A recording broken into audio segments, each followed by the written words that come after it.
Do you know where your money goes each month? Are you behaving on purpose with your money? Do you use a budget? I bet you don't, and that's why you're watching this video.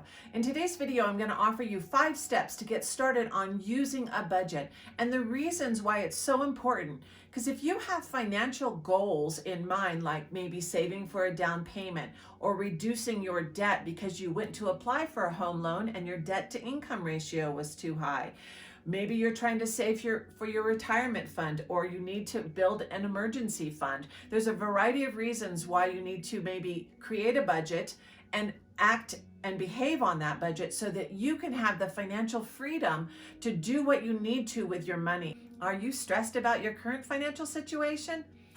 This video is going to help you.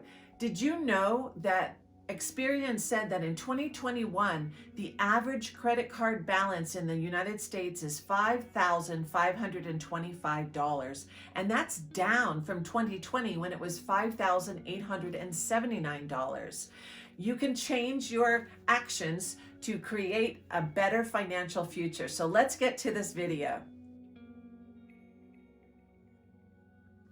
Hey, Laura Gallant here with Mountain Prairie Living and powered by ERA Shields. And on this channel, I offer information for you to manage the stress of buying and selling a house. I want to give you answers, not anxiety.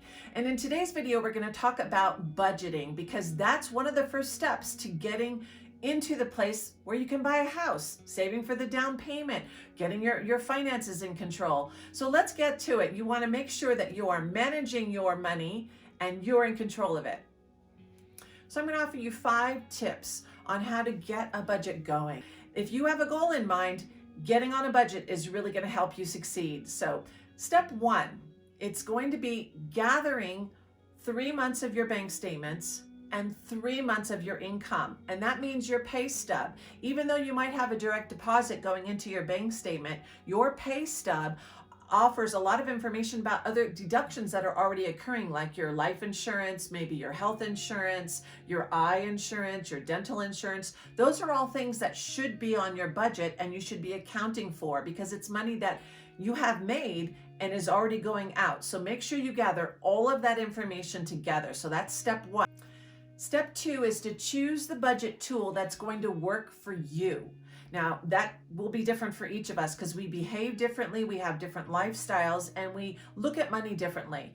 So you might like an app on your phone. So look into some budgeting apps where you can actually do the budgeting on fly. So if you spend money, you can immediately put it into your app. Maybe that's the right tool for you. Some of you might like writing it out and planning it out for the month on paper, and you look at it at the end of each night. So you can find a budget planner, and you can find that on Amazon or in any of the bookstores. So maybe that's the right tool for you.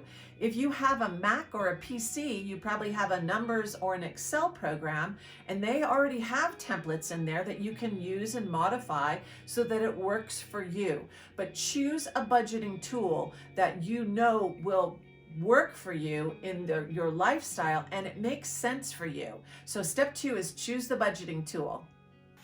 Now step 3 starts to get the reality check.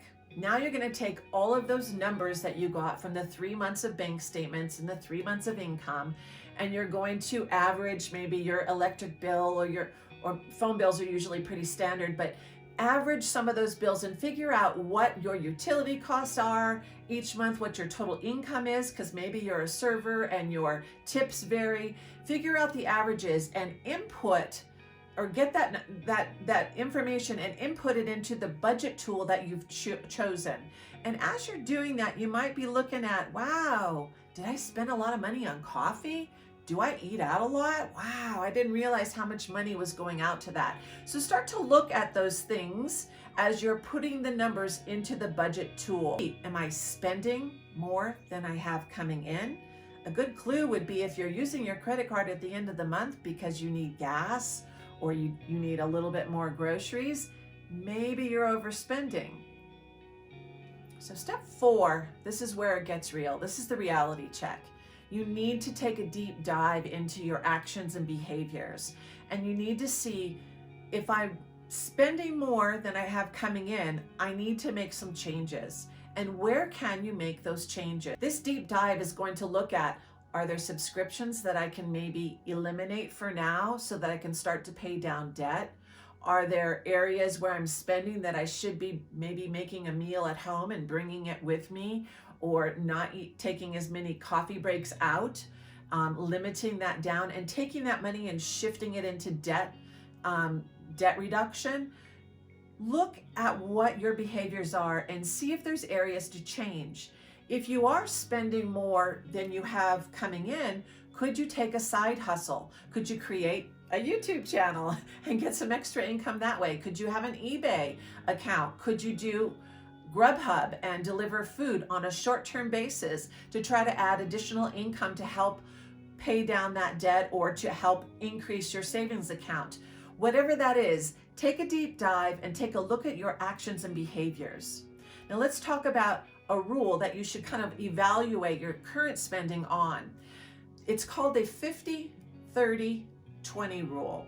So it says that 50% should be your needs, something that you can't do without. That would be your rent or your mortgage, your utilities, your groceries, your gas bill or your car payment because you have to get to and from work.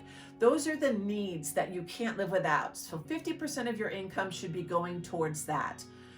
30% of your income are your wants. Those would be things like Amazon Prime or a gaming subscription, various things that you could do without. They might not be fun, they might be uncomfortable, but there's about 30% of your income could be going to that. The 20% will be your debt reduction, your increased savings amount. Maybe you're saving a emergency fund, or maybe you're increasing your retirement fund. So 20% should be going towards savings and debt reduction. So as you're looking and diving deep into your current financial situation and your current behaviors, where do you lie in that 50-30-20? Can you make some shifts and adjustments in some of those areas to balance it out a little bit better?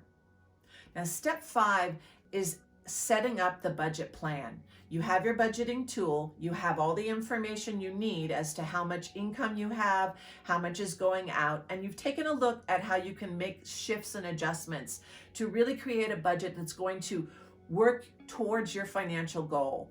In step 5, this is where you really need to write out a plan that's going to make sense for you, but one that you're going to be successful at. So there's a book I just recently read called Atomic Habits by James Clear, and he speaks about making small incremental changes over time that motivate you to make bigger changes so that you can achieve a good result or a positive result in the future. So when you're looking at this budget, like I said, start in small incremental changes. Maybe there's 2 subscriptions that you can take off, and maybe that's $35 a month, and you shift that $35 into debt reduction if that's one of your goals, so that it's a small change. You get comfortable with that and you start to see some results of that, and you get motivated that maybe you could let go of something else. Or maybe it's a savings plan where you say, you know what, right now I can only squeak out $10 a month. And you do that for 5 months and you save $50, and you're like, wow, that was pretty easy. Maybe I'll double it to $20 a month, and then that builds up pretty quick. So consider making small changes initially, because if you make big, huge, sweeping changes, you may not be successful at it. It may get too uncomfortable with your lifestyle that you just say, forget this, I don't want to do this. Now, as you're setting up this actual budget, I want to talk about 3 areas of debt reduction, ways that you can look at your budget. So let's talk about those next. So maybe you've heard of the debt snowball. Dave Ramsey teaches it, and it's really one way of attacking debt to really get it down. So in his style of the debt snowball, he says, line up your debt and put it in order of smallest to largest. You will start by attacking the smallest debt. So the other debt, you're going to pay the minimum. Any additional funds that you have are going to go to focus on paying that smaller debt off. And as soon as that smaller debt is paid off, whatever that amount that you were paying to it, maybe it was $200, now moves up to the next debt. And so maybe the minimum on the next debt was $50. So now you're going to pay $250 a month to knock that one out as quick as possible, and so on up. In his situation, you don't look at interest rate. You just look at the size of the debt. And it's more psychological because you'll probably achieve results very quickly. You're going to knock one of those debts out and you feel really successful. So that's one way of approaching debt reduction. There's another way called the debt avalanche. And in the debt avalanche, you do look at the interest rate. So you set the debt out, and then you look at the one with the highest interest rate. And again, you pay the minimums, but you focus in on the one with the highest interest rate. All the additional money goes there to pay that debt off. And then, of course, once that's done, you shift it to the next one. So those two are ways to really attack debt and reduce it. And there's a great website that I'll link below in the description box that allows you to kind of plug in your information and set up some of those payment plans for you that you can then take and plug into your budget tool. So check that out if those two things are one of your goals and you want to use those. Check out that website. I also was checking out thebudgetmommy.com, and she had another approach. So maybe you're in a financial crisis. Somebody in your household lost a job. And even though there's a 50-30-20 rule, you're at the mode where it's just needs. And so you're in crisis mode. And so she has a way of looking at the budget. What is it that I absolutely need to have to get through this situation until we get additional income in? So everybody's budget is going to look different, and everybody's situation is different. Everybody's lifestyle is different, and everybody looks at money differently. So as you approach your budget, make sure that you're looking at it for your lifestyle, for what makes sense to you, and it's working for the goal, the financial goal that you're working to achieve. So you've got 5 steps to work on, and I'm going to be honest with you. Steps 3 and 4 are going to get uncomfortable. Step 5 will be a little challenging at first, but once you get this debt starting to roll down, or once you get the budget in flow, there's going to be a sense of control. It's going to relieve some of the anxiety and stress that you feel from the pressure of not having enough money. You're going to take control of your financial future. It is so important. Sometimes we create our own stress in our life by overspending. So if you're watching this video, that may be a situation that you're in. Maybe one of those goals are what you're looking for. I encourage you to continually seek out more information. This is just a starting point for you to give you an outline of how to start approaching a budget.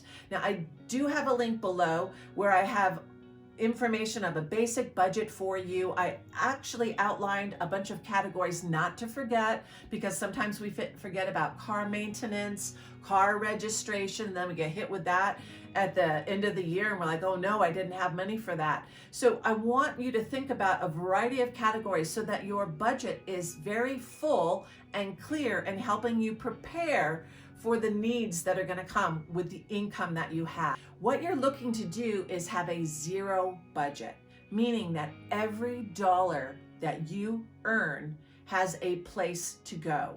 So it should be a zero budget at the end of each month. Make sure you know exactly where your money's going. You're in control of it, and it's going to empower you, and you're going to feel so much less stress because you know exactly where your money is coming in from and you know where it's going. It's such a great relief. So that's what you're aiming for. I hope you found value in this information. These 5 steps should get you going. Continue to research information on budgets and take a look at your financial choices and your behaviors and be accountable to it. And remember, you're in control of your entire life, and you're in control of your finances too. So take control, make your dreams happen by creating the financial future that you choose it to be. And I wish you all the best. So thanks so much for watching. Give it a thumbs up, share it with a friend, and subscribe to the channel. If you'd like more information on what it takes to prepare to buy a house, then check out this video at the end. I'm so glad you came. Have a great day.